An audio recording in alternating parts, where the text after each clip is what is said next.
నమస్కారం అండి. ఈరోజు మనం పాస్టర్ అజయ్ బాబు గారిని కలవడానికి అడ్వకేట్ ములాఖతు ద్వారా ఆయన కలవడానికి వచ్చాం. సో ఆయన కలిసినప్పుడు ఈరోజు కొన్ని మీడియాకి మేము ఇవ్వడానికి జరుగుతుందండి. ఏదైతే పాస్టర్ అజయ్ బాబు గారు ఉన్నారో ఆయన ఈ సంవత్సరంలోనే ఆయన అరెస్ట్‌కు ముందే రాధా మనోహర్ దాస్ మీద, తర్వాత రాజేష్ మహాసేన మీద, తర్వాత లలిత్ మీద, తర్వాత ఇంకా చాలామంది చూపిస్తా చూడండి. Rajesh Mahasena accused number 1, Lalit Kumar accused number 2, తర్వాత Karunakar Suguna accused number 3, Radha Manohar Das accused number 4. దాదాపుగా వీళ్ళ ముందు నలుగురు మీద పాస్టర్ అజయ్ బాబు గారు కేసు పెట్టడం జరిగింది ఖమ్మం హవేలీ పోలీస్ స్టేషన్లో. సో మరి పాస్టర్ అజయ్ బాబు గారు అరెస్ట్ కంటే ముందే ఖమ్మం పోలీస్ స్టేషన్లో ఆయన ఎఫ్ఐఆర్ ఫైల్ చేసినప్పుడు మరి దాని తర్వాత ఆయన ఎఫ్ఐఆర్ మీద పాస్టర్ అజయ్ బాబు గారి మీద అయిన ఎఫ్ఐఆర్ మీద ఏ విధంగా అరెస్ట్ చేస్తారు, అది కూడా నాన్ కాగ్నైజబుల్ అఫెన్సెస్ కింద చేసినటువంటి ఈ ఎఫ్ఐఆర్స్ ఏవైతే ఉన్నాయో పాస్టర్ అజయ్ బాబు గారి మీద, మరి ఆ నాన్ కాగ్నైజబుల్ అంటే ఉన్నటువంటి గ్రౌండ్స్లో ఏ విధంగా అరెస్ట్ చేస్తారు? అదేవిధంగా ఒక పోలీస్ స్టేషన్లో అయిన కేసులు కాదు, మొత్తం ఈ ఓవరాల్గా 5 పోలీస్ స్టేషన్లు అయినాయి. 5 పోలీస్ స్టేషన్లలో కూడా వీళ్ళు already city civil court Secunderabad ఇచ్చింది బెయిల్, ఒకటి బెయిల్ ఇచ్చింది, ఇంకొకటి బెయిల్ అంటే రంగారెడ్డి కోర్టులో బెయిల్ పిటిషన్ పెండింగ్లో ఉంది. సో వీళ్ళు కావాలని ఇక్కడ ఒక కేసు తర్వాత ఒక కేసులో వీళ్ళని కావాలని బయటకు రాకోకుండా చేద్దామని నాన్ కాగ్నైజబుల్ అఫెన్సెస్లో చేస్తున్నారు. ఇది ఖచ్చితంగా కక్షపూరితమైన చర్య. పోలీసు వ్యవస్థలో ఉన్నటువంటి ఎవరైతే పెద్దలు ఉన్నారో వాళ్ళకి దయచేసి మా మనవి ఏంటంటే, మరి పాస్టర్ అజయ్ బాబు గారు ఇచ్చినటువంటి ఈ కేసు, దాదాపుగా ఈ కేసులో ఉన్నటువంటి ఈ అక్యూజ్డ్ని ఎందుకని అరెస్ట్ చేయలేదు? మీరు దగ్గరకు జూమ్ చేసుకున్నట్టయితే అజయ్ బాబు గారు ఇచ్చిన కంప్లైంట్ ఇది. పాస్టర్ అజయ్ బాబు గారు చంపేస్తాను అని చెప్పేసి యూట్యూబ్ ఛానల్ ద్వారా రాధా మనోహర్ దాస్, ఈ సుగ్నాగర్, తర్వాత ఎవరైతే ఉన్నారో వీళ్ళందరూ కూడా నేను చంపేస్తాం అని చెప్పి ఇచ్చినటువంటి రాజేష్ మహాసేన వాళ్ళ యూట్యూబ్ ఛానల్ ద్వారా ఆయన బెదిరించినటువంటి కేసు కంప్లైంట్. సో మరి పాస్టర్ అజయ్ బాబు గారు ఇచ్చినటువంటి కేసుకి ఏ విధమైనటువంటి విలువ లేదా? మరి ఆయన మీద కూడా నాన్ కాగ్నైజబుల్ అఫెన్సెస్ అయింది. మరి అలాంటప్పుడు చట్టం ముందు అందరూ సమానమైనప్పుడు మరి పోలీస్ వ్యవస్థని నేను షూటిగా ప్రశ్నిస్తున్నా, మరి పోలీస్ వ్యవస్థలో ఉన్నటువంటి పెద్దలు ఎందుకని వీళ్ళని అరెస్ట్ చేయలేదు? ఎందుకని వీళ్ళని మరి జైల్లో పెట్టలేదు? పాస్టర్ అజయ్ బాబు గారిని ఎందుకు జైల్లో పెట్టాల్సిన అవసరం వచ్చింది? ఈరోజు క్రైస్తవ సహోదరులందరూ కూడా మీరు మేల్కోవాలి. ఇది మీ వరకు రాలేదు అని చెప్పేసి మీరు అనుకుంటే అది ఖచ్చితంగా పొరపాటే. రేపొద్దున మీరు కూడా టార్గెట్ అవుతారు. కాబట్టి నేనేం చెప్తున్నానంటే, సో కాల్డ్ పాస్టర్స్ ఎవరైతే ఉన్నారో వీళ్ళందరూ కూడా మీరందరూ ఖచ్చితంగా మీ స్వరాన్ని వినిపించండి, మీ గొంతును వినిపించండి. అరే, ఒక కాకి చచ్చిపోతే 100 కాకులు వచ్చి అరిచినప్పుడు, ఒక పాస్టర్కి సంబంధించినటువంటి ఇష్యూ వచ్చినప్పుడు మిగతా పాస్టర్లు ఎందుకు సంబంధించి దీన్ని ముందుకు తీసుకెళ్లట్లేదు? పాస్టర్ అభినయ్ గారి మాత్రమే ఉన్నారా? ఇంకా అడ్వకేట్ సుబ్బు మాత్రమే ఉన్నారా? అడ్వకేట్ ప్రశాంత్ అన్న మాత్రమే ఉన్నారా? ఇంకెవరూ లేరా?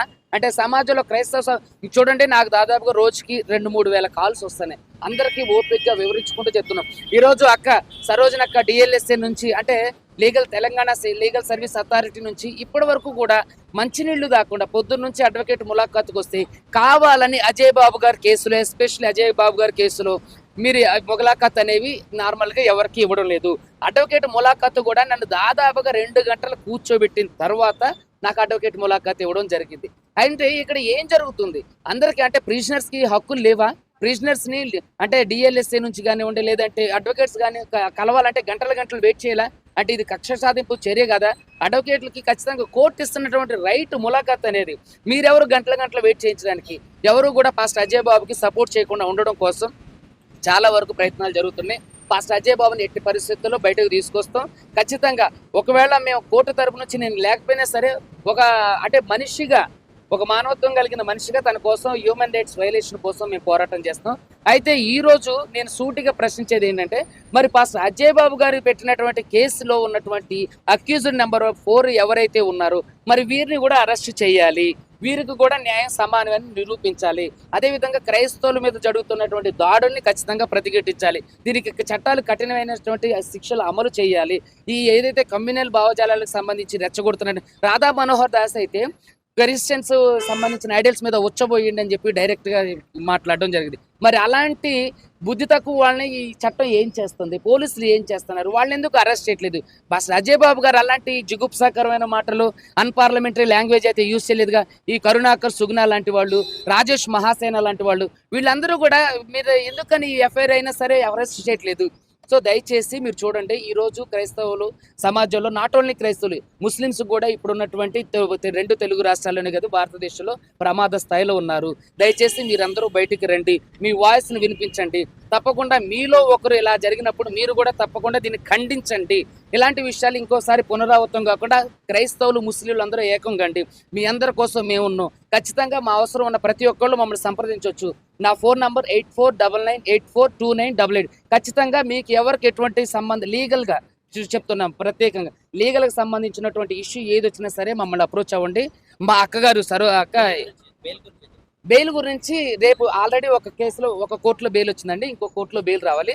అది రేపు ఎల్లుండి ఆవులెల్లుండి వరుసగా 3 రోజులు సెలవు ఉండటం వల్ల ఈ రోజు సాయంత్రం బెయిల్ వస్తుందా రాదా తెలియదు.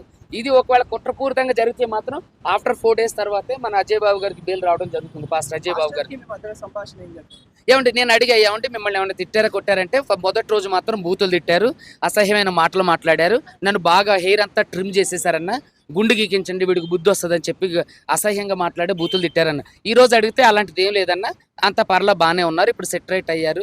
మీరు అంటే ఉద్రిక్తంగా మీరు అంటే సభలు సమావేశాలు నిర్వహించండి, శాంతియుతమైన రాస్తారోకలు ధర్నాలు చేయండి, అప్పుడు ప్రభుత్వం మీద ఒత్తిడి రావడానికి అవకాశం ఉంటుంది.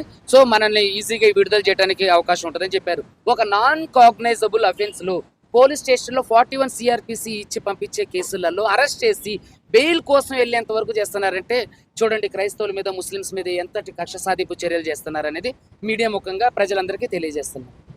Thank you. సమాజం అంతా కూడా ప్రపంచం కొరకు ప్రార్థనలు చేస్తూ ఉన్నారు. మరి అనేక మంది వారందరి కొరకు, మాకు ప్రొటెక్షన్ ఇచ్చే వారందరి కొరకు కూడా మేము ప్రేస్ చేస్తూ ఉంటాం.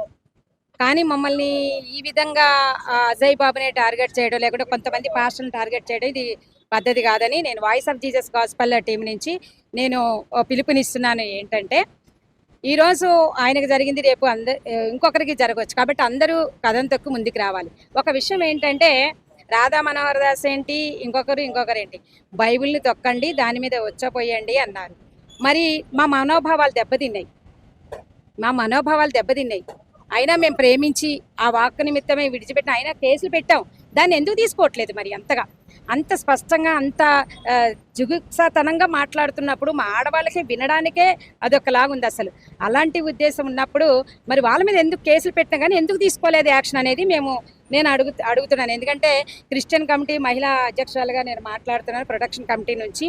కాబట్టి మా యొక్క డిమాండ్ ఏంటంటే ఒకరినొకరు కొట్టుకోవడము, ఇది చేసుకోవడం కాదు. అన్ని మతాలు సమానమే. మేము అందరి కొరకు ప్రార్థిస్తాం, అందరూ మా కొరకు మేము బాగుండాలి, అందులో అందరూ ఉండాలని మేము కోరుకుంటాం. కానీ ఎందుకు మా మీద ఇలాంటి ప్రయత్నం చేస్తారనేది మా ఉద్దేశం. ఇంతటితోటైనా ఆపి ఒకరి మీద ఒకరు కేసులు పెట్టుకోనకుండా వీటిపై బెయిల్ వస్తుందని మేము నమ్ముతున్నాం.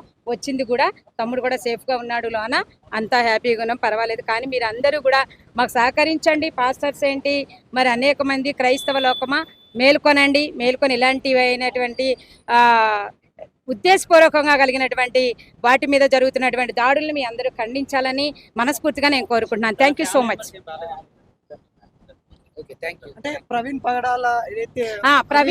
అసలు మెయిన్ ప్రవీణ్ పగడాల గారి యొక్క హత్య అండి, అది ఖచ్చితంగా ముమ్మాటికి అది అందరికీ తెలిసిందే.